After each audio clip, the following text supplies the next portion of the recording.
and I presume you're another traveller.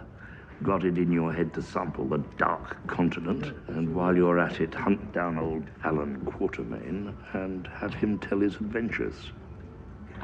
Well, you fill a seat, sir.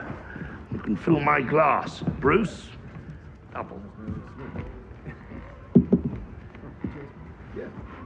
And I'll regale you with how I found King Solomon's mines, or I could relate my... It is not your past that interests me. My name is Sanderson Reed. I'm a representative of Her Majesty's British government. The Empire needs you. But the question is, do I need the Empire? Perhaps I should toddle off, should I, Alan? Yes, of course, Nigel. You toddle off. Toddling. We interrupt this program to bring you a special report.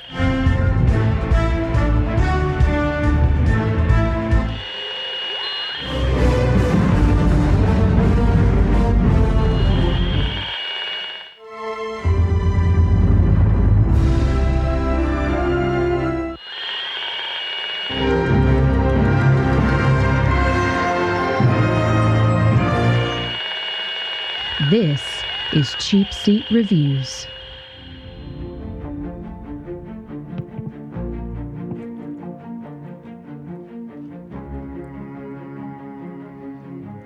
Hello, and thank you for listening to Cheapseat Reviews, the podcast that explores the Hollywood film industry for the greater good. Oh, that's right. That silence means that Sam is not here. That's right. Sam is not here. So we have a very special treat for you instead. This is episode 320. 320. And tonight we are doing League of Extraordinary Gentlemen. That's hard for me to say for some reason. And the reason why we're doing that instead of The Natural is because this past weekend, Sean Connery, Sir Sean Connery, passed away at the age of 91? I can't remember. I should know this. And it's super sad, and he was amazing, and so we decided to do a movie. Now, I know what you're thinking. You're thinking you chose this movie to honor him, and the answer is, well, yes, because that's what we do. Sometimes we do bad movies even to honor great people, and so we are doing League of Extraordinary Gentlemen. So I am Sean Allred, and joining me tonight is Andrew.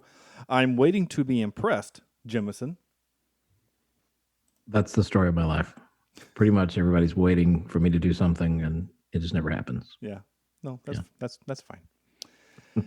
And making his Cheap Seat Review debut, the world premiere of Will, the most famous actor who was willing to come on my podcast, Triplett. That says a lot about you. It really does. So welcome to the show, man. Appreciate it. Hey, thanks for having me. Happy to be here. Absolutely. Will and I have known each other by the calendar for 15 years. We worked together on the first TV show I worked on called Palmetto Point. Will was an actor, and quite frankly, of the group that we had there, was the nice one. Just going to be honest, he was the nice one. Brent was pretty cool too. Brent was pretty cool to me too. So Will and Brent, but mainly Will. We're all more jaded now. Fine. Well, it's fine. And I was bad at my job, so there's a reason why they didn't like me anyway. So there's also that. But that's fine. That's all ancient history. And since then, Will has gone on to do really a lot of cool things, and legit is or once was a paid actor on TV. You probably saw him on such things as Law and Order SVU, and I can't remember what else you've done. I didn't look up your IMDb page. I'm sorry.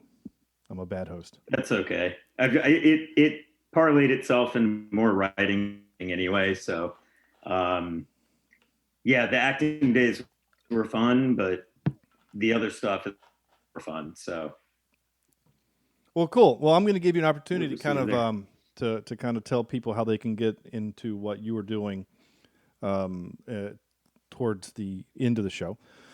But like I said, we're doing League of Extraordinary Gentlemen. I'm going to have to just start calling this the League or something because I'm going to get myself so tongue-tied. This movie came out in 2000? No, right? 2003. 2003. Yeah, and this is the movie that basically Sean Connery said, "I'm done with acting," and whether or not that's because the movie is that bad, or he had a bad experience, or he was just ready to hang it up, and this movie was just an excuse. I don't really know. I don't think anyone else really knows the answer. No, I think I do actually. Oh yeah. Yeah, I think working with all the women and then finding out that there was no crying in baseball, I think that finally set him up to just hang up his hat. Okay. So, A League of Their Own is, I mean, it was great to watch, but I mean, he didn't have a lot of screen time. Yeah, no, it was really strange, especially when he peed in the sink in the bathroom or whatever he did. It was really weird. Thank you. That was he was Andrew's channeling. I thought he was Rosie's character the entire time. He wasn't. I mean, they're pretty much the same. Yeah. I just think Rosie has more facial hair. Oh, okay, there we are. There it is. That's this is the quality of show that we're doing. So yeah, League of Extraordinary Gentlemen. This movie was not liked by a lot of people, and we're gonna find out if either one of us, the three of us, did, or which category are we in? Are we in the we liked it, or that we objectively hated it? I think when I finally talked Will into coming on the show, and by I talked to, he said, "Hey, can I come on your show?" I said, "Hey, we're going to do League of Extraordinary Gentlemen," or I said, "Hey, we're going to do a movie for an honor of Sean Connery," and he's like, "Hey, that's a great idea, as long as it's not League of Extraordinary Gentlemen." And my text response was, ... So, well, you know what's funny is, and I was kind of explaining to you, it's the only movie I've ever walked out on in the theater. I was in high school, went with a bunch of friends, and we all, like 15 minutes in, we were like, "What are we watching?" and just left. We were like, "Let's go do other things." wow. So I watched it last night for the first time. Like, I've long considered it my least favorite movie of all time. Mm-hmm. Like 17 years worth of hatred. And I had a great time. I don't know if I've just evolved and become more of a, nerdy, blow 'em up kind of guy, or, whatever. But I thought it was really clever. And, the H.G. Wells stuff that I probably wasn't smart enough to recognize when I watched it the first time. No, I thought it was great. I mean, some of the action sequences are some of the best I've ever seen. So I did enjoy it. It can get hokey at times.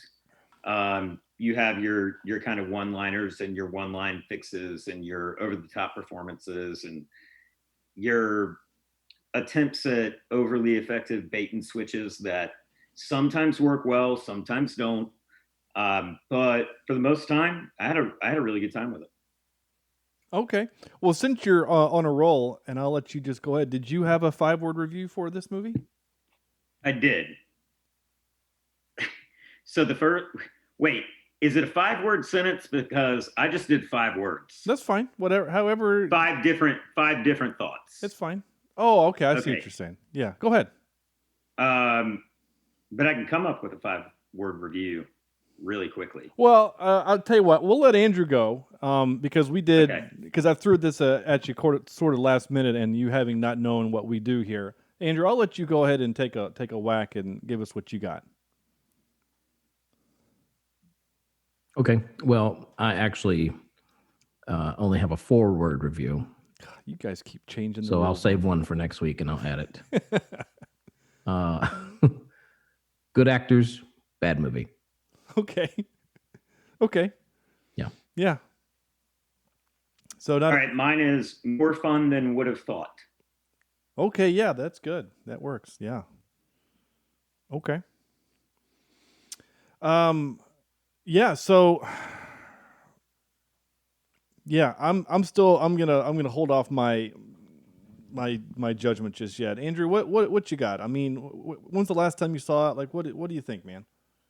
So the first time I saw this, I guess it was when it first came out, because I thought, all right, we've got Sean Connery, we've got all these legendary characters. This is gonna like just kick ass. And then when I was in the theater watching it, I remember thinking, I have just wasted my time and my money to see this film. And it's probably Sean Connery's last movie. I remember thinking that, like, he's not going to be around much longer. Is this the one that I want to go out on? And so I'm kind of in the boat with you, Will. I didn't like it then. However, I still don't like it now. I mean, I agree. It does have some moments that are, I guess, fun and enjoyable. But as far as the movie itself, I'm just kind of taken back. I don't buy into everything, which maybe I'm not supposed to buy into everything. But like you also, I didn't realize the literary references. I sort of recognized them back in 2003 or whenever I watched this. But now, knowing a little bit more, looking into it, I appreciate it, but I don't necessarily like it. So I'll leave it at that. That's fair. I think that's pretty fair to say. Do you get the implication that it's maybe one of these screenplays that had this ginormous budget, so it was going to do amazing action sequences and blah, blah, blah, but they decided to do, it's almost like there's too many cooks in the kitchen on the screenwriting standpoint. Yeah. Like it tends to lose focus a lot.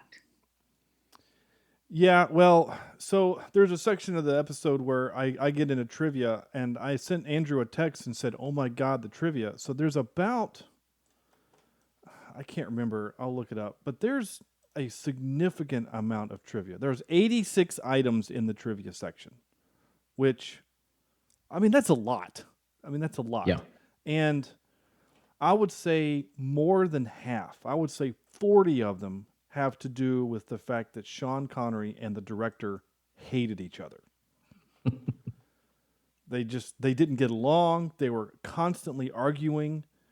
And I think this movie kind of reminds me of Waterworld in that way, in the fact that your lead actor in Kevin Costner, I mean, in that movie specifically, that's a little different because Kevin Costner literally like fired 3 different directors and ended up finishing the movie himself and went way over budget. And there's a lot of other horror stories about that movie that are more apparent and more public than this one. But yeah, there's a lot of, Will, that's a good way to put it, that it doesn't feel like there's a focus on the movie. It's just it's a scatter shot of a lot of, I mean, honestly, if you think about it, this is one of the first kind of attempts at a full team up kind of movie, right? I mean, and I hated to say this, but there's a lot of parallels between this movie and the first Avengers with Loki. I mean, Loki basically, his goal is he forces the team together and then forces them to kind of hurt each other and turn on each other so that he could win the day. And that's kind of what this movie is. Mm-hmm. Right. Which makes me a little sad that Joss Whedon borrowed that. I mean, I guess that's not a new idea. I'm sure that's been written long before 2003, but... Well, I'm sure Joss Whedon was doing that on Buffy well before League ever thought about being anything. You're right. Well, I don't know if the comic book ever did that kind of thing. I mean, this is an Alan Moore comic. And he's on the record saying he hates this movie. But he is also on the record for hating The Watchmen and what was his other comic book movie that he hated? He had another comic book property. I can't remember. Probably Fantastic Four. No. But he's not in the minority. I can't remember what it was. It was he hated The Watchmen. Gosh dang it. I can't remember what it was. Oh, well, it doesn't matter. Yeah, it doesn't matter. Anyway, so he's an old crotchety guy, and he's going to hate everything that is on screen. So my 5-word review was, so you know the phrase, the sum is greater than the parts? Mhm. So I'm that was almost my Those are your 4 words. I'm flipping that in the parts are better than the sum, or I guess than some. I can't add the second "the." Parts are better than some. In that, I think to both of your points, there's a lot of fun things in this movie to be had. There's a lot of neat little things, like the literary aspects and the action scenes. I mean, Nemo doing kung fu was kind of fun watching that, you know? Before when I just written 5 words, I didn't understand that it was a 5-word theme. I just thought you wanted 5 words. One of my words was Nemo, because Nemo is by far the most fun thing in this entire movie. Yeah. For me. Yeah, he was great. I liked him. And okay, so here's the stuff that I really liked. I'm going to be really honest with you. I love steampunk.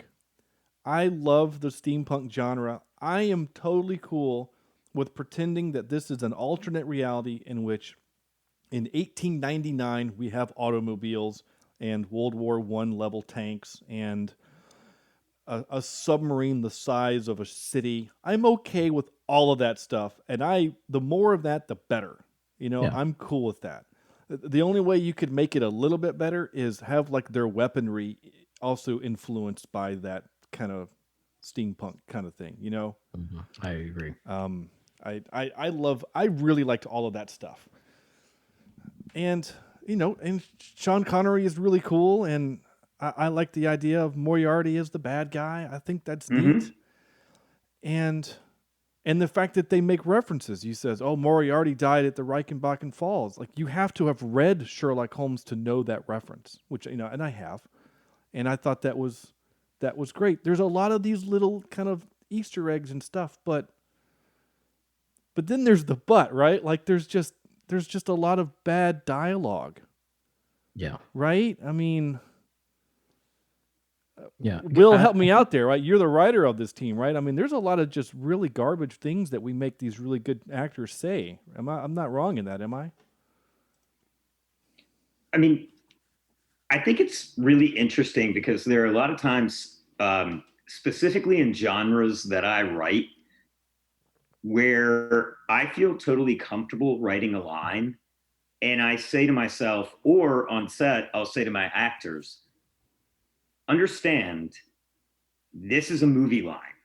So long as you commit, it's going to work out. It's going to play the way it needs to play for this particular moment. Mm-hmm. And at that point, we have to have trust in our audience to be able to suspend disbelief. But if you don't go for it, then it's going to fall short and come across as corny. Well, you look at this cast, and there's a lot of really good talent, right? I mean, obviously you've got Sean Connery. You've got, what's her name? Peter Wilson. Film Nikita. Yeah. Peter. And Shane West. And they're like, Tom Sawyer's character has some of the most ridiculous lines in this movie. Yeah. He at least went for them. Yeah. I don't remember being annoyed by a whole lot of that kind of, Sunday night at the movie theater in June with popcorn and a giant Coke on a first date, that type of stuff, because you're going to get that from Marvel. You're going to get that from DC. You're going to get that from Independence Day. You're going to get those movie lines from all those types of properties. I mean, that's what a summer blockbuster is. Mm-hmm. The question is, some of those lines withstand the test of time and become cultural icons. Yeah. And I'm not sure that this particular film has one of those. The only thing that I could think of would be the take your time. That's the only thing I could think would be the cultural icon movie if it had one, or movie line if it had one. Just because of the retribution of Tom Sawyer at the end on M and his, his coming into his own or whatever, that kind of poetic justice story. But other than that, I can't really think of any of the lines that stand out. And I watched it last night in totality for the first time. Sure. So, yeah, I guess some of the some of the stuff that annoyed me, and I capture clips, and I have some of the stuff that it kind of annoyed me. And honestly, most of the stuff that annoyed me was by Dorian Gray's character. And I know he's playing an over-the-top kind of bad guy, which we don't know he's a bad guy until the end, whatever. But so I know he's a cartoon character. I get that. But it feels like everyone else is a real thing, and here comes this cartoon character villain and says things that just they just annoyed me. Everything about him annoyed me. I don't know what it is. I don't know. His character specifically annoyed the hell out of me. And it's interesting that you say you didn't, or that we didn't know he was the bad guy to the end, but I could tell as soon as we see our first pile of sand, suspiciously, that Nemo bends over and is like, "What is this? Why is this here?" And from then, I'm like, "Okay, well, something's up with Dorian Gray." Yeah, which is weird because I thought that when I first saw this, so when I was watching it again the other day, I thought, oh, because they were looking for their bridge people, right? Weren't they looking for the crew on the bridge? And they saw that sand, so I thought the same thing, that the crew put up a fight and he got wounded, and that was dirt or sand that had fallen out of his body. But then you find out that it's from a camera.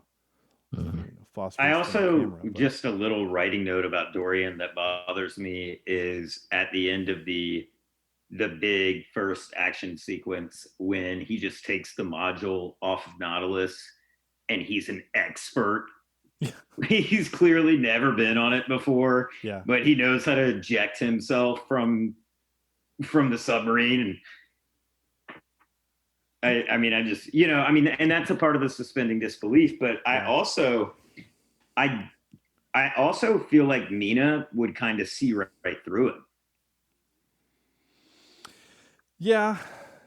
Well, her and Dr. Jekyll, his character. We haven't mentioned Jason Fleming yet as Dr. Jekyll and Mr. Hyde. I mean, he's kind of like what the Hulk is based off of, and he's an interesting character. I think he's a good actor, and I think he plays that part well. And we didn't have the technology in 2003 to kind of CGI him to what the Hulk looks like now. So that's apples to tires. Like, that's not even right in the same world. Well, the Maltese Falcon in '77 didn't look like Nautilus slipped in 2003. I mean, it's an evolution of CGI. But yeah, I mean, I do think that for that time they did an okay job with it. Yeah. The only time, honestly, seeing when we first see him, the only moment that brought me out of the movie is when Sawyer is holding the giant top hat, and I thought, where the hell did he get that? Yeah. Why would he have someone tailor a top hat built for that head? I thought the same thing. I saw that and I was like, that's kind of ridiculous. Why would you do that? If it had been a tiny top hat, like those, like, I don't know if you. Yeah. That would have been a better dichotomy, because he's like, why was this giant beast? Why did he have a smaller top hat? Yeah. That's actually really smart. Yeah. It would make for, I think, a better joke, because they're going for the laugh when Shane West, or I think it's Shane, maybe, I don't remember who it is, but he's holding this giant hat. I think the gag would have worked better if it would have been this little bitty, like a little top hat on a monkey kind of a thing. Yeah. Because he was also carrying a cane or like a riding crop. It just seemed strange. I don't know. It's like the idea was that he was in formal outfit, and then he took the formula to turn into the big guy, but his hat grew with him or something. I don't know. It's just dumb. But it's kind of like how people always wonder, how did the Hulk's pants expand with him and then retract with him? Yeah. But we found out in the newest version of the Hulk that sometimes you just fall to earth naked. Yeah, well, that's true. That's what happened. I do also think it's interesting that at the beginning, the first time they and forgive me if I don't remember the name, but the first time they see the car, yeah, they're all like, "What is this thing?" Yeah, And then all of a sudden, Tom Sawyer's doing donuts doing in the middle of the biggest war in the history of time. Yeah. And he's on a Fast and the Furious fight in between alleyways in a country he's never been in while shooting people at the same time. Totally absurd. I mean, they make the joke where he says, he tells to Quartermain, he says, grab the wheel. And he's like, I don't know how to drive this bloody thing. He's like, well, neither does he, but he's doing a good job because he's American. Yeah, because he's American. Yeah, it's just America, damn it. I mean, I thought the same thing too. Honestly, the first thing I thought when I saw that car was, dang, that's a cool looking car. It is a cool looking car. I don't get the 4 wheels in the front, but it's still cool looking. And honestly, it surprised the hell out of me when 4 doors opened on that thing and they all got out. I thought, that cab doesn't look big enough to hold 4 people. But I agree with you, Sean, about being okay with the steampunk aspects of it. Having the car during this time, I'm fine with that. Yeah, I am too. Having the submarine, even having it navigate the channels of Venice, which is a little bit out there. It's a good thing that there was a straight shot and it was, many, many feet deep. Yeah. But it's just really, really lucky that the channels of Venice are high enough. Exactly. Yeah. For it to fit right underneath. Yeah. But, like I said, I'm okay with the idea of all these things, but I think you have to use them as tools in the writing process and in the acting process that fit and that work. I don't know the comic book. I don't know if these things were a part of the comic, but were they used completely in favor, so that they're favorable to what the movie is trying to do? I don't know. I don't think so personally. I do think that is part of the comic because one of the pieces of trivia, and I don't remember if I captured it or not, but one of the pieces of trivia does mention the fact that oh God, I just got scared. We're using Zoom for the first time for the podcast, and I just got an alert saying running out of time, but apparently we don't have that 40-minute time frame. I got scared for a second. But it does mention that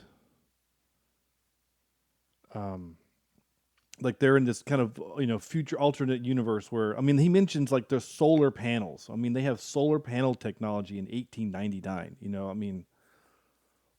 That's I don't even think that word had been even thought of. So I think that's part of the comic book, Andrew, and yeah, I like that. I like steampunk. I'm always for that kind of thing. Anytime you can put that in your movie. Honestly, Wild Wild West is terrible, but I like the weird steampunk of the bad guy, of Kenneth Branagh. There's something about a coal-powered wheelchair that's just kind of neat. I don't know what it is, but... Yes, Miss Lippin Reader.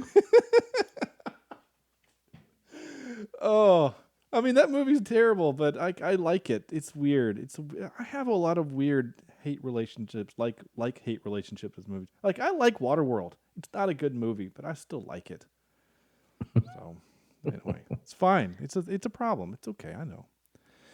I'm a big Costner fan right now, so I'm okay with it. Yeah, old Costner is really great. Like Open Range. He does Western really well. He does, yeah. I've not watched Yellowstone. Yellowstone is incredible. I heard it's highly recommend. Yeah. Hatfields and McCoys. Yes, Hatfields awesome. and McCoys was so good. Yeah, so good. My small, tiny, little, insignificant connection to Waterworld is when I have an aunt that lives in Hawaii. And Did you have to boom the horse? I did. No, I wasn't filming then. I was 94 when I was out there, so I was like 12. Well, we went out there for Christmas, and they had just finished shooting Waterworld, and so the city, the atoll, that big city, it was in harbor, so we got to drive and physically lay eyes on the atoll, and they sold it to a Japanese or some company that towed it out to where they were and sunk it to be part of their reef. Oh wow! So I thought that was kind of cool. It's like, hey, that's the Waterworld thingy. So this movie falls into a category that I have of films that I say had potential. Like I feel like this movie could have been far better than it was. You know, I mean, it has all the right building blocks. Yeah. But what's the element that's missing? Or is it a collection of poorly executed things? I think there are a lot of scenes sorry to interrupt, but to your point, I think there are a lot of scenes that they try and beat you over the head with the humanity of these characters, but we don't actually get to experience the humanity of these characters. Yeah, I agree. And there was a movie that we did not too long ago. I can't remember what it was, but we talked about the characters and we just didn't care about them. You know? Yeah. And I've kind of feel that way in this one. I don't really care about any of them. I don't become emotionally attached other than Sean Connery. And that's just because from outside experiences, not from this film. Because he's Sean Connery. Yeah. You're right. Yeah. And then I guess, I mean, even as ridiculous as Shane West's Tom Sawyer was, the moment at the end when he turns around and he sees Sean Connery die after pulling off the one thing Connery taught him, that's a moment that I felt something. And then, you know, we don't need to go into what happens after that, which is so absurd in its own right as an ending. Well, it's because they had aspirations of making when the actors signed on for this movie, they signed a 3-picture deal. They were going to make a trilogy, and the sequel got canceled because Connery wouldn't do it. Yep. And you can't make it without him. Yeah. Well, and also it didn't make a lot of money. Well, okay, so this was it did not make a lot of money, and it spent what? It spent like $180 million or something crazy. Well, according to IMDb, the budget was $78 million. Okay, so $80 million. So $80 million. Still, for 2003, that's a massive. That's a lot of money. To spend on a movie. Yeah, you're right. That's a lot of money in 2003, and in the U.S. it made $66 million, but worldwide gross it made $180 million. Okay, that's where the 180 number came but from. That's it grossed 100 mil, but that's not going to get studios warm and fuzzy to do it all over again. I don't know. We've seen sequels done for less money than that. You know, like I think if the movie isn't financially successful but has a following on rental and things like that, because it's back in the aughts when we didn't have Netflix yet, but there's something there. Like the actors are like, man, there's something here. There's something that we just missed. I mean, the Fast and the Furious 1 didn't make a lot of money, and they still made 2 and 3. It wasn't until 4 where they started banking on these movies. Right. And there's a lot of other properties that we can aim to and say, yeah, they made $100 million worldwide. Like, that's pretty good. I mean, they made, I can't think of any right now, but there's lots of examples where you look and go, wow, they made a sequel to that. But I think you're right. I think it has more to do with the fact that Sean was just Mr. Connery. I don't know where that came from. Sir Sean Connery. He just said, I'm done. And the director said, I'm done too. This was the last movie this director did. And the only other movie that he's done that I care about, he did Blade. He did the first Blade, which I like. I like the first Blade movie. I think it's a lot of fun. So, but after this, he was done. He did some special effects for, the Alien movies.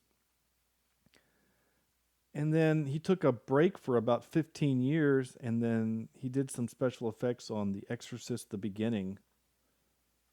And he's kind of out of it again. So, I mean, I don't know. To your point, Andrew, is the missing component? Is it a director? Is it a competent director? Who in 03, 02 would we have wanted to do this movie? A team up movie besides Joss Whedon. I think that's cheating. Would we have wanted? And I say Joss Whedon because he's a few years away from doing Serenity. Nolan's 2 years away from doing Batman Begins, so yeah, that's true. Yeah. That name had to be tossed around. I mean, like Danny Elfman. Would we want Danny Elfman? Not Danny Elfman. He's the film composer. Do we want Tim Burton to do this? Like, would Tim Burton with the steampunk, would that be a cool thing? I think he would do that genre pretty well, actually. Yeah, I mean, I don't think it'd be bad if Tim Burton made the first League, but and this, and even if it fits his MO in many cases. mm-hmm. But even if Sean left, I mean, how many seasons of TV do you watch that they end the entire season on a cliffhanger, like them doing the African dance, tribal dance to make his gun shake and the dirt move, Mm-hmm. only to reopen season 2, as it were, and him still be dead. And then all of a sudden you introduce a new character, Colin Farrell or somebody like that, and all of a sudden it becomes his franchise. Yeah. Like they trade in these types of franchises, they trade lead actors all the time. There's got to be a reason why it didn't continue. Yeah. If not for that, people just said it's not that good. Yeah. Yeah, and I think it might have been people just didn't. I think people might not have just cared about it. I mean, all of us. I didn't see the theater, but the two of you. I mean, you both mentioned that. I mean, this movie is geared for our age group. You know, the action kind of comic book thing, and I think it missed the boat because we didn't know these characters or didn't understand them. I mean, the Nina character, Nina, is that her name? Whatever. Like in the comic book, Mia, yeah, she's not a vampire in the comic book. She's a brilliant scientist. She's like the Tony Stark of this group. She's a scientist and a chemist, and yes, she worked with Van Helsing and was bitten by Dracula, but she's not a vampire. Again, that's what I read in the trivia. I didn't know that from the story or whatever. But like they changed it, and I think that's also part of the reason that people were mad is because they changed the source material so much. And our brains were probably in a different place in 2003 too. Like Mystic River came out in 2003. Big Fish came out in 2003. Out of Time came out in 2003. Big Fish. That's Old School came out in 2003. Like these are movies when I was that age that I wanted to pay attention to. One, I was learning from watching Eastwood's film Mystic River what it meant to tell a story. From watching Old School, I was learning a silly movie to take a girl out on a date with. Big Fish, storytelling, cinematography, great performances. It was hard because in 98, I probably would have loved this movie, but it turned a corner because I started thinking about this. 2002 was my senior year of high school.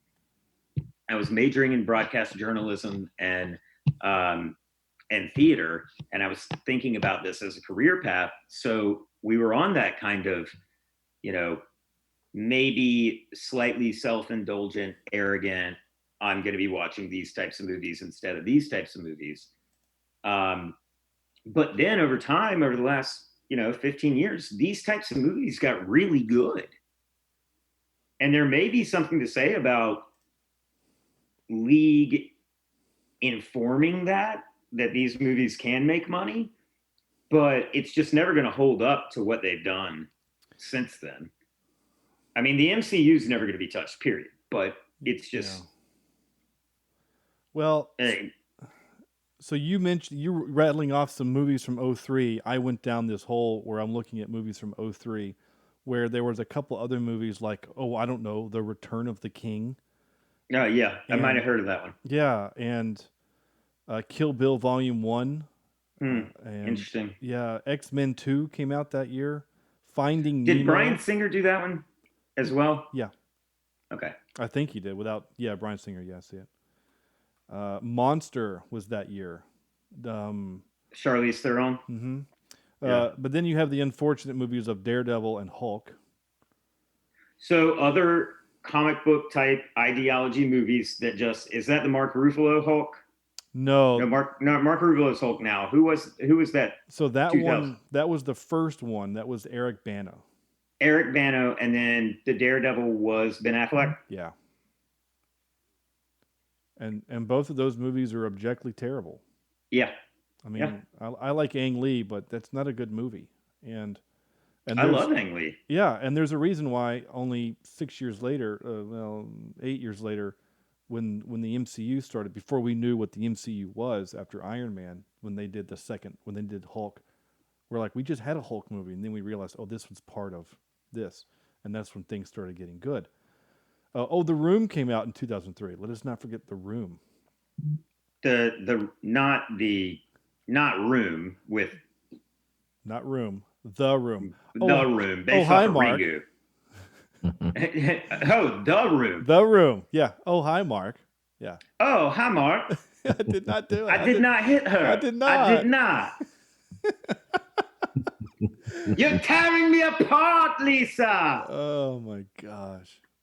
So here's the other movie I didn't mention. Because, it probably gets a better review than League of Extraordinary Gentlemen on this podcast, to be fair. It would. Well, we haven't watched The Room, but we did watch the Disaster Artist for this show. Yeah, Franco. Yeah, and that was really good. That was a really good movie, and cringeworthy also. I'm going to wrap this up on this section because we need to move on. But the other thing that hurt League financially, I think, is because it opened the same weekend as Pirates of the Caribbean: The Curse of the Black Pearl. Ooh. I mean, that's Disney. Now that's Disney starting this new PG-13 trend with these kind of action movies. I know Disney had done it before, but most of their PG-13 stuff was under Touchstone and Miramax. So, I mean, that I saw Pirates of the Caribbean in the theater twice because I loved it so much. I did too. And it's funny that you mentioned that, because when I was watching this last night, I was thinking to myself, this is so close to being in the same conversation as the first Pirates of the Caribbean, yet it's so far away. Yeah. Yeah. I don't know. The intention isn't being in the same conversation, but the execution is a different stratosphere. Yeah. Yep. Well, definitely. Yeah. Yeah. Because Gore Verbinski is, I mean, at the time, I didn't know who the hell he was. And now you look at him and go, oh, okay, he's actually a really good director, even though no one really likes The Lone Ranger, but he's done some really good stuff. So, anyway, so I'm going to just cook through a couple of my notes that I thought were just kind of little funny moments in the movie. For example, is not a word. You can see when Skinner drinks, the drink go down his esophagus, but what part does it become part of him and then therefore become invisible? I was wondering that. I don't know. I thought that was silly, and I honestly, as soon as he started to take a drink of scotch, I knew it was going to happen. They were going to do that, and I mean, you should never see it. I also felt once it bad. goes in his mouth, it's gone. I felt bad for the guy that he's naked all the time. Like, you have to think about the fact that he's naked all the time. Yeah. I mean, like, he's just like when he sneaks into Sean Connery's room and Sean Connery's doing that, grab, like he could be touching his junk on Sean Connery's sleeve. Like, that's all I can think about is like he's naked. I was very conflicted, but I thought, would my 10-year-old be able to watch this? And so I let him watch the first few minutes. Mm-hmm. And then we got to the scene where we meet his character for the first time, and he starts taking his clothes, and my son goes, is he taking his clothes off? And I said, well, that's how he is invisible. And he said, yeah, okay. And he went back to playing his video game. Other question, when she bites people, does she turn them or does she just kill them? I wondered that too, because when she does the bat thing and she's flying up, but she's still biting people. And I'm sitting there going, and I don't know, maybe if I watched too much True Blood when I was younger, but the vampire can always bring someone back, and they can do it not without necessarily turning them into a vampire, they can just heal their wounds. Like, why didn't she just fly up there on the backs of 1,000 bats and heal Sean Connery? No, because it wouldn't make for a dramatic ending. Right. Or a really cheesy one way or the other. I wrote the poor bowl of fruit and deck chairs. So like they're on the top deck and there's like this bowl of fruit and stuff. And he's like, okay, we're going down. Like no one goes to get that stuff. So like they just, every time they dive, does some poor deckhand have to go up there and put a new bowl of fruit and chairs up there that get washed away? Yes. I guess when you're They'd a pirate, have a storehouse of bowls of fruit and chairs. I did write, if she can do that bat thing, then why didn't she do it earlier in the fight? Thought that was a superpower that was conveniently wasted until ignored. Okay, I had to write this. So this is my note, literally. Now, I'm no sound guy. Oh, wait, I am. Unless the boat is 100% quiet, there is no way that the microphone on those bombs would have heard any kind of high-frequency thingy. That's just... Or when they're standing on the deck and there's just no wind at all, but they're 85 feet above the water in the middle of the ocean, and there's not one bit of Foley in regards to wind. Yeah. Yeah. It's just perfectly quiet for these wonderfully terribly. So a lot of times I have to watch the movie through my headphones because I capture clips, and there have been a lot of times where we'll get some bad Foley work, and believe me, I know some bad Foley work, and happens on our show weekly. Well, yeah. Well, I mean, this podcast is bad Foley, but there's been some times. My most recent one we did was the American Assassin movie, where Michael Keaton is walking down the stairs, and he 100% sounds like he's recording in a bathroom.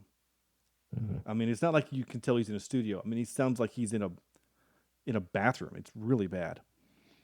Bad stuff. Anyway. Again, I make the joke about bad ADR. I'll never forget when Will and we were doing the pilot for Palmetto Point, and we were out shooting by a pier, and they were literally building a restaurant next to us.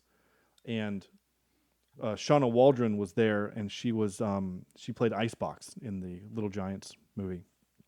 And she has this line of dialogue, and every time she would deliver that line, there would be like some kind of jackhammer or some kind of loud noise. Every time. We could never get her line clean. So Eric, and Eric was my mentor / audio, he was buddy. We literally went into a hotel bedroom and took the beds apart. It was John Kern's bed. We took his bed apart. Oh no. And we built like a fort out of the mattresses and the blankets, and then draped the microphone in and recorded using a copy of Pro Tools that I had on my laptop, so that we could get the line. And so when I'm editing the scene together, you can 100% tell that I recorded that line. She asked the line, "Are you going to Logan's pool party or something?" 100% tell that we're outside, now we're inside, now we're back outside. But it was the only way to capture the line. So you got to do what you got to do. This was pre the Firebird studio days up in Raleigh. Oh, yeah. And they had a halfway decent setup, but I'll never forget doing ADR up there when I had lost my voice completely. Was this and they made me do ADR anyway. For episode 2. So I'm like, I have this scene where I had shot it like 2 days prior, and it was a fight scene. I was screaming at the top of my lungs in the fight scene. I had no voice when I got there. And they were like, nah, do the ADR anyway. It'll be fine. Nobody will notice. I cringe to this day. Well, yeah. Yeah, I'm sure you and I actually could probably just do a podcast on our experiences there. I did tease, I will admit, was it last week, Andrew, that I teased that you were coming on, that Will was coming on, and I mentioned an embarrassing moment with you.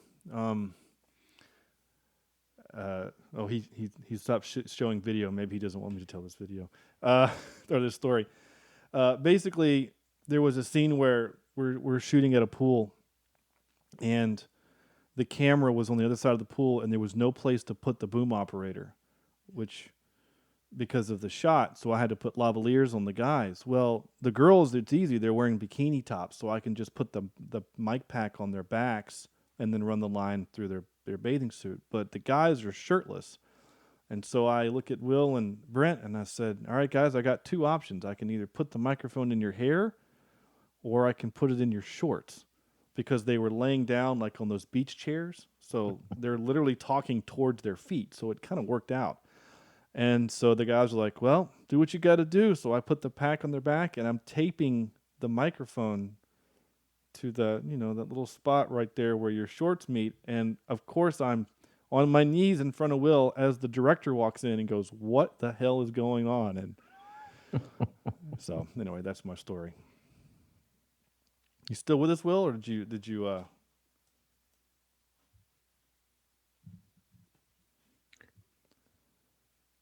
Well, we're going to continue on like he's still here. He's still in the call, but he's muted and his video is off. So Fine, we'll fix it in post. We'll fix it in post. We'll ADR him back in later. No problem. The last couple things I had was I did like the fact that Dr. Jekyll had time to, after saving the boat, to change and dry off before coming back onto the bridge. Yeah, that hit again, suspend disbelief there for a minute. That's fine. Hey, you're back. Welcome back. I don't know what happened. No, okay. Did you hear anything I said? If not, that's fine. I'm not going to repeat it. I could hear you. Oh, good. But I kept clicking. Whatever. It doesn't matter. Anyway. So, what was that? What the last thing you said was another suspend disbelief moment? Oh, just the fact that when I about called him the Hulk, when Mr. Hyde goes down into the water to save the boat, and then it's like the next shot is Sean Connery is fixing furniture for some reason, and then we see he wrote Bond. Fletcher. Jason Fleming. He's walking up and he's in a new suit and he's dry, like he took, you know what I'm saying? Right. Like that's fine.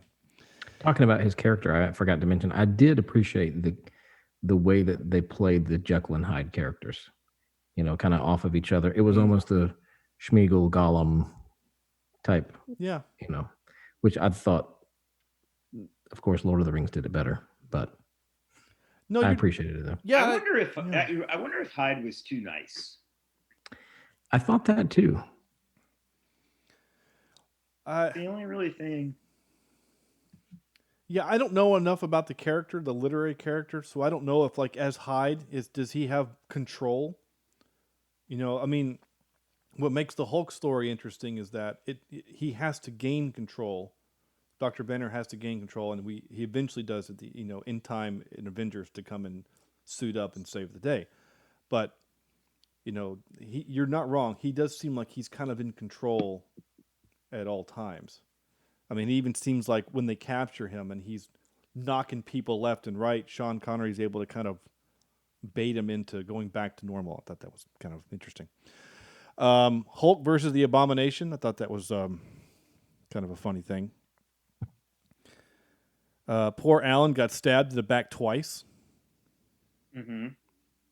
And then my last thing I wanted to say before we get to some the trivia and the clips was that I just want your opinion. So you mentioned it, Will, is that Shane West's character, he finally gets to use the skill that Sean Connery's character teaches him. But, I mean, it comes down to that the hero shoots the bad guy in the back at distance.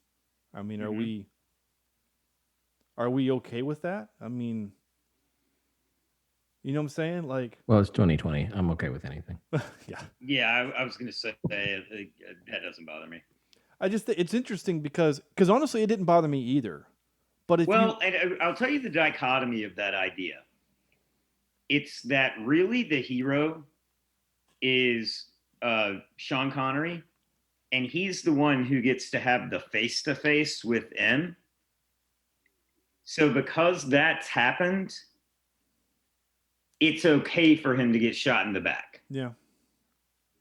Yeah, you're preventing an escape. I mean, I understand the reason for it, but if you take Shane West, you take Tom Sawyer out of there, and we change the movie, and now it's Batman. And in order for Batman to stop the Joker, he has to shoot him in the back at distance.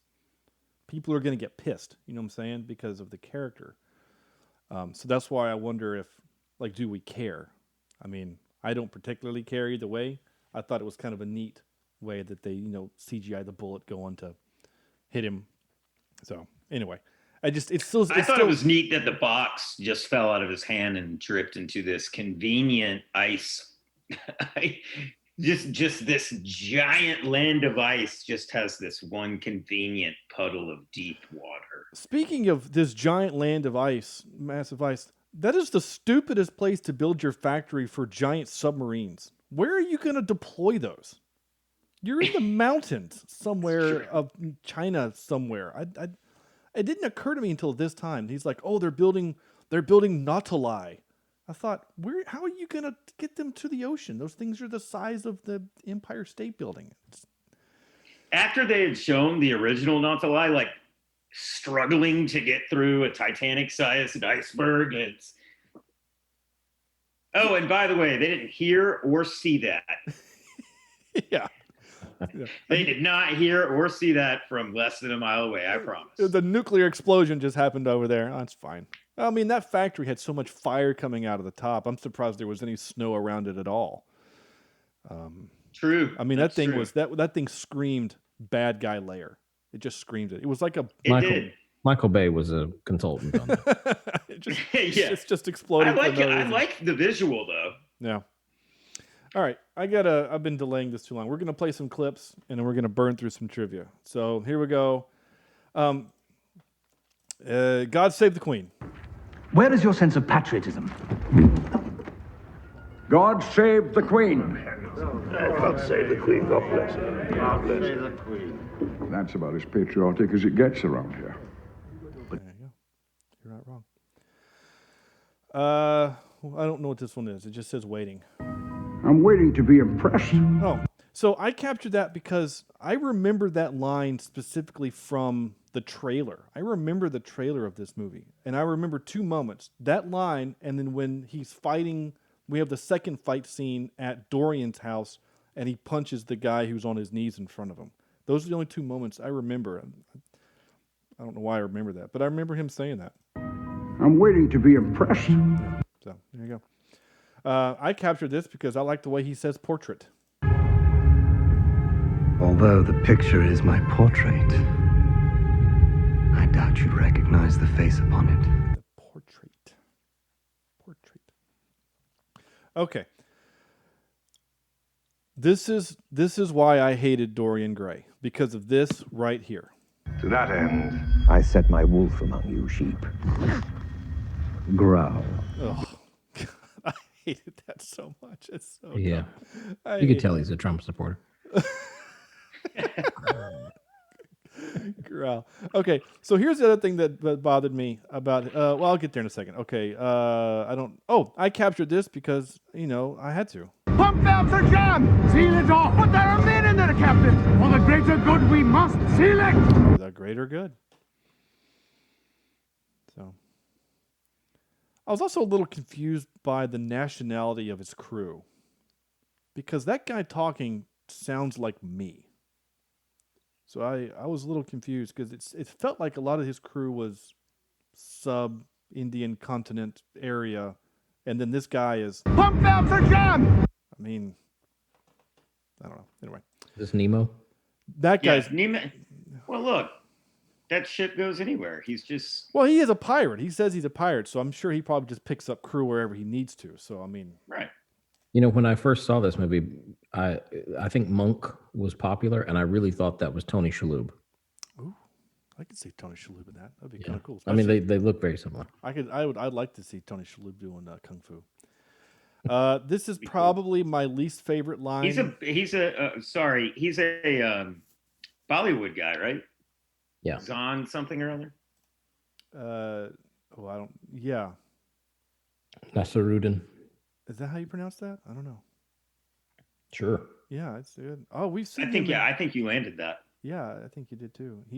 I think we've seen him in stuff before for the podcast. Maybe not. I don't know. I'm not going to go through it. This is probably, other than the growl, this is probably the reason why, second reason why I hated Dorian Gray. I hoped I'd get to nail you one more time. Didn't think it'd be literally. There you go. I thought that was the dumbest line in the movie, and I'll tell you why. You just put metal in a vampire's stomach. Yeah. Unless it was steel, which, if I'm not mistaken, steel has to be in bullet form and go through the heart. Yeah. You have to stake them. Surely you can't be dumb enough to think she's dead. Well, I guess he is. Maybe they don't know about the lore of it because she says, "You missed my heart," or she gets to say the line, and then she picks up the portrait. But this is the other thing that annoyed me. This is a noise that he made whenever he would get ready to speak. This is the noise he would make. You hear it? That stuff drives me crazy. It's like a little clicking of the tongue. Yeah, I don't know. That annoys me. Anyway, it's fine. I'm petty. I know. Okay. And now for some more bad news. Ready? All right. So I'm gonna read through this as best as I can. Peta Wilson, who played the vampire lady, she has to do a Sean Connery impression. She didn't want to do the thing, and she was super nervous about doing it. But when she asked Sean Connery if she could do it, he said, "Go for it." And so when she does the line, she asked him how it was, and he said, "You were great." And she was taken aback and asked if he really meant it, and he said, "Yeah, it was terrible. It's the worst impersonation I've ever heard, and it's perfect." So, Sean Connery was offered roles in The Matrix and Lord of the Rings, but said he didn't understand the scripts. When he was offered this movie, another screenplay he didn't quite get, he took it. You know, I think he would have certainly missed the mark on The Matrix, but The Lord of the Rings, he probably could have done well with that. I could have seen him as a king or somebody. I don't know. Yeah. A planned sequel was canceled due to negative critical reception and poor box office receipts. It would have been an adaptation of the second series in the comic book, where the League battle the Martian tripods from H.G. Wells' War of the Worlds. A clue to the sequel's plot can be gleaned from a poster in the background which says volcanic eruptions on Mars. And I remember seeing that poster in the movie. I remember seeing that thinking, oh, that's interesting. My favorite bust up. So I captured part of there was a really long bit, but basically one of the actors, I don't remember which one it was doing an interview many years later for like a behind the scenes on this movie. And they were asked, I think it was Nina, the actress, and she was asked what was it like between Sean Connery and the director, and she said they were at each other all the time. It's like watching your parents fight. It was like constantly, and it was super uncomfortable, and it made, filming really kind of unbearable. And she said, my favorite dust up was in Venice. The League had to walk from Captain Nemo's boat down the street, Magnificent Seven style. At the end of the take, Sean shouted to Norrington, "What, you want us to do that again?" The director replied, "For $18 million, I don't think it's too much to ask for you to walk down the street," to which Sean Connery's reply was unprintable.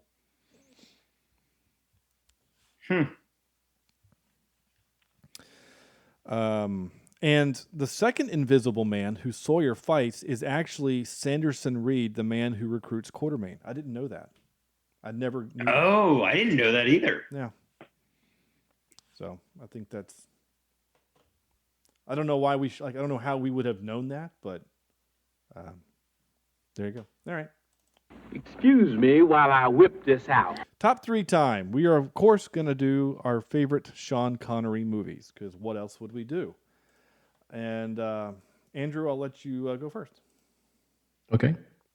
Well, I'm going to start with a little film called Hunt for Red October. Yeah. Probably the first movie other than the Indiana Jones franchise that I saw him in that I was like, this guy's got it. And this was before I'd seen any Bond films with him either. But that brings me to number 2. and that is pretty much all the Bond films that he did. I thought he was the best Bond. But I don't know if I could pick a favorite one of his. And then number one is going to be Junior. I can't do a good impression of him, but Indiana Jones and Raiders of the Lost Ark. Just do your Scottish accent and then just add "sh" after everything. That's pretty much how you do it. I do think that he's such a versatile actor.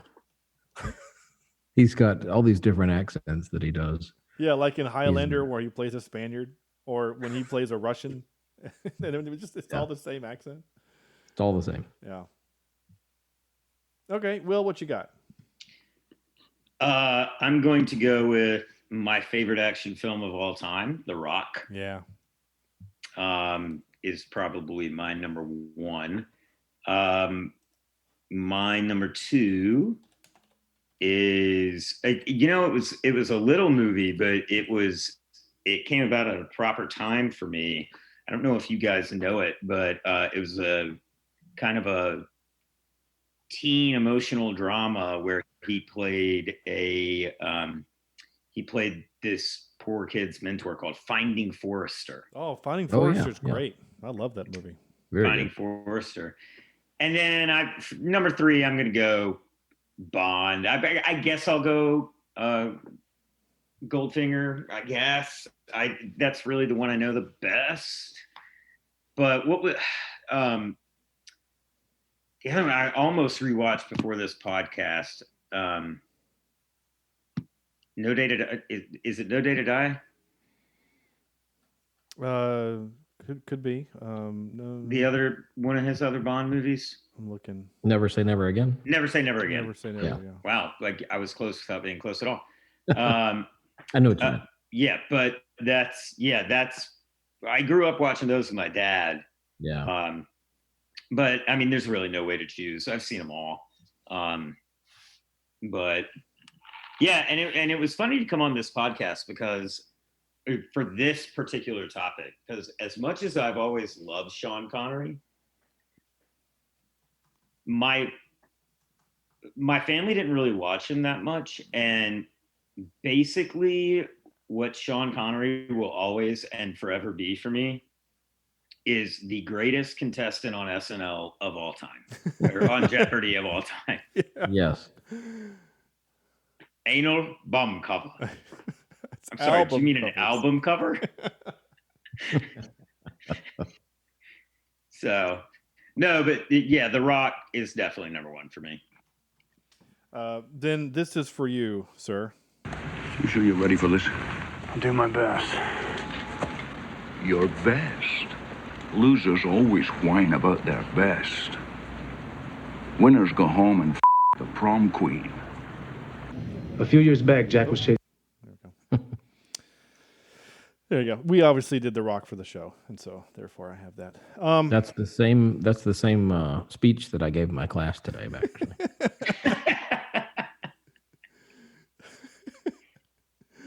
Oh man, that's amazing. So basically, we're all kind of in the same world. So I basically have in my top three, I have the same. So I'm just gonna add some other movies that I love. The Rock, I love.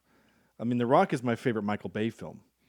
I just love that movie. I love the third Indiana Jones. I know a lot of people hate the fact that we have to cram in the first 5 minutes all of the why all the things that make Indiana Jones him. I don't care. I love that movie so much. It's my favorite of the Indiana Jones ones. And I love Hunt for Red October. It's my favorite submarine warfare, spy craft, not Sam Elliott. Gosh, I can't think of his name. Baldwin? No, the guy that played Stick on Daredevil. The captain. Oh, yeah. The captain of Dallas. I mean, when all he says is, Mr. Thompson called the chief, to the bridge with his sidearm, and he just snaps his fingers. I love that whole movie. So I'm going to add these two in as other movies that I love. So we watched The Untouchables for the podcast, and it was really great, and he's really, really good in it, which is, of course, the movie that he won his Oscar for. Yep. And another one I'm going to add in here, and this is for my mom, who doesn't listen to this show, but I watched this movie with her probably 5 or 17 times growing up. It was just a movie that in the summer she would just put the VHS in while we're doing Saturday chores, and that was First Night. I was getting ready to guess that it was First Night because my mom watched it about 1 billion times too. Yeah. My mom had a thing for Richard Gere. She did. And so I have seen that movie. Legit, I have probably seen that movie from front to back at least 7 times. I mean, me too. Yeah. So he's good in that. He's a good King Arthur. He is. He's great King Arthur. You feel so bad for him when the things go down. And you know it's going to happen. But yeah. Anyway, there you go. Wait, what's supposed to happen? Well, Daniel Radcliffe, I'll tell you. This is the part where we give this movie a score from 0 to 10. Will, I didn't warn you ahead of time. We do decimal points for the score because after 310 movies, if we don't do decimal points, we're going to have a whole lot of 7.5s or 7. You know what I'm saying? Like we're going to get a lot of 7s and 6s and stuff. So feel free to decimal point the hell out of your score. So Andrew, I'll let you. You mean go. not just like the half decimal? Like if I want to throw a 2 or a 6 in there, I can just to shake it up. Well, just to give you an idea, Sam, who of course is the asshole of our team, he likes to do, when we did Sucker Punch, I use the word asshole in true love. When we did Sucker Punch, he gave me a score of 3.2467. Oh, okay. But he just does that to annoy me. So, Andrew, go ahead. IMDb has this at a 5.8, and I don't think they're far off the mark. I kind of give this movie a and that's to me about the 5 range. I'm gonna bump it up a couple of decimal points just because of the cool car. So 5.2. Okay. 5.2. Will, what you got? That's funny that you mentioned IMDb because I actually didn't look at it to see what their score was. But I'm pretty much around that range too. I had it down as a 5.5. All right. But given that the first time I watched it, I had it down as a 0.5 get me to high school party. Yeah. 5.5, we've got a 4-point upgrade. 17 years later. Nice. No, that's and that happens. I mean, gosh, there's been several times where there have been times where like we've watched the movie for the show and one of us was like in a bad mood when we watched it. You know, like you said last night, you weren't feeling well. So I was thinking, I wonder if that's going to factor in to like his movie experiences, like that you weren't feeling well. You're like on the couch, sick and watching this movie. I honestly expect you to come in here and just to hate, and we've had that. And sometimes like we have to do this podcast to be like, but it wasn't that bad. And so we've turned the score around sometimes, but there's also something there's also something that makes you feel a certain way about a movie if you're not feeling well. Like one of my favorite things to do when I was a kid, when I was sick at school was sit at home and watch movies. It's what makes you feel better. Yeah, and you watch a movie that you've seen 6 times because you know it's going to make you feel better. I mean, absolutely. That this meme that's been floating around Facebook for a year that says people that watch TV shows over and over again, series over and over again, is because they just need some comfort food. And I am not ashamed to admit it that I am on my 4th viewing of The West Wing right now because I was getting such anxiety leading up to the election as we record this episode on November 6th. We still don't know who the president-elect is. I was getting such anxiety that I was like, you know what? I need some normalcy away from the normalcy of my normal life stuff. Like I just need a break. And plus, I've seen that show now. This is again going my 4th time, maybe 5th. I can't remember. That I almost treat it like a podcast because it's you're like I just need Miss President Bartlett in my life. Just even if in the background. Yeah, that's what it is. It's like it's my white noise. Yeah, I'm doing the dishes. I'm not even watching it. It's just in my headphones because there's so much dialogue. I know that CJ is talking to Toby Ziegler. It's fine. I'm going to give this movie a straight 6 for there were 6 wheels on that car. So, all right. 6. There you go. So that's that's the show. That's our podcast. That's how we end it. Usually I forget to say some other things, but Will, I'm going to let you have an opportunity to say whatever the hell it is you want to say. If you want you want their eyes to go towards anything that you're doing, this is your opportunity. Yeah, I'm actually in pre-production right now on a show that I'm co-writing with a director out of New York. Really accomplished guy. His name's Charles Nordine. He's from Myrtle Beach, and I was introduced to him by my business partner, Brent Lovell, who worked on Palmetto Point with Sean and I. And it's a cop drama, buddy cop drama, if you will, kind of about human trafficking. I'm not going to say the name, but we're shooting in Myrtle Beach. Should be by the end of the year, if not the end of the year, because of everything that's going on. The beginning of next year, just depending on the pandemic and whatnot. But yeah, it's a little bit off the beaten path for me. But we're looking forward to getting to work, and we've got some fairly exciting names attached, people I'm excited about. So yeah, that's what I'm working on right now. More recently, I've been working in the commercial world. Produced a commercial for Red Lobster for the Super Bowl 2 years ago.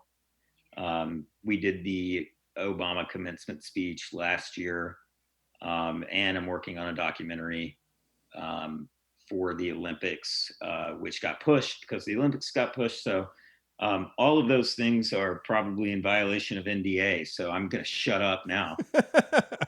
It's okay. No one listens to this podcast. It's fine. No one that will rat you out or anything. I mean, there's a reason why I can use licensed music on this show, because no lawyer's listening to it. Here we go. Yeah.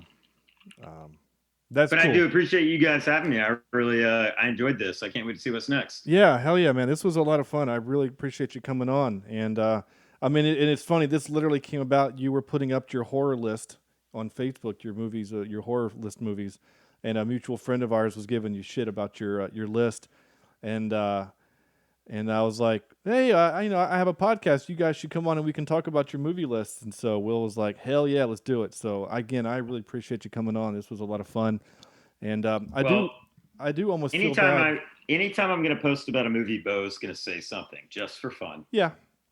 Well, yeah, I mean, that's kind of like his criteria, is to do that. And ruffle feathers. That's yeah, all he needs to do. Yeah, that's what he does. Well, that's what he's good at, that kind of thing. So that's it. Next week we're gonna do. I don't know what we're gonna do. Andrew, what do you want to do? We pushed The Natural. Do we want to do The Natural, or do we want to do Alita Battle Angel? Was the next on the list? Yeah, that one is on what, HBO Max? HBO Max. So yeah, see, I don't have that. So let's just do The Natural. We'll do some home fun cooking, The Natural, and Sam will be back for that episode. Unless you want to review a couple episodes of Mandalorian, and then I'm all in. Oh, that would be so fun. Ooh, I don't know. That's actually that might be a good idea. I don't know. We'll talk about it later. So next week something will happen. In the meantime, go check out our website, which is cheapseat.libsyn.com, where you can find all 319 other episodes of our show. Like us on Facebook, facebook.com/Cheapseat Reviews, @CheapseatCast is Twitter. You can leave us a review, iTunes, Google Play, YouTube, basically everywhere except Spotify, because we do violate music violations. I don't want to get yelled at by Spotify, so we're not there. We're on iHeartMedia, or iHeartRadio. I mean, we're on iHeartRadio, but not Spotify. And your emails can be sent to cheapseatreviews@gmail.com. If there's anything you guys want us to do for December specifically, let us know. Again, the only thing that I know that we're going to do in December will be the second Santa Claus movie. What's it called? The Santa Claus Chronicles? Something like that. Something like that, yeah. The one with Kurt Russell. Kurt Russell Claus. Russell Claus 2. And Goldie Hawn. The first one was cute, so we're going to do the second one. We had a good time with the first one, so we're going to do the second one. And again, if you guys like... You sure that's not Overboard 8? Yeah. Overboard 8, 8 tiny reindeer. I don't know. I can't think. Anyway, and Instagram. I actually posted something on Instagram the other day, believe it or not, but don't go to Instagram if you're actually looking to follow us anywhere. But that's going to do it. So, again, Will, thanks so much. It was a lot of fun. And on behalf of Andrew and Will, this is Sean saying thank you guys so much for listening, and we'll see you next week for something.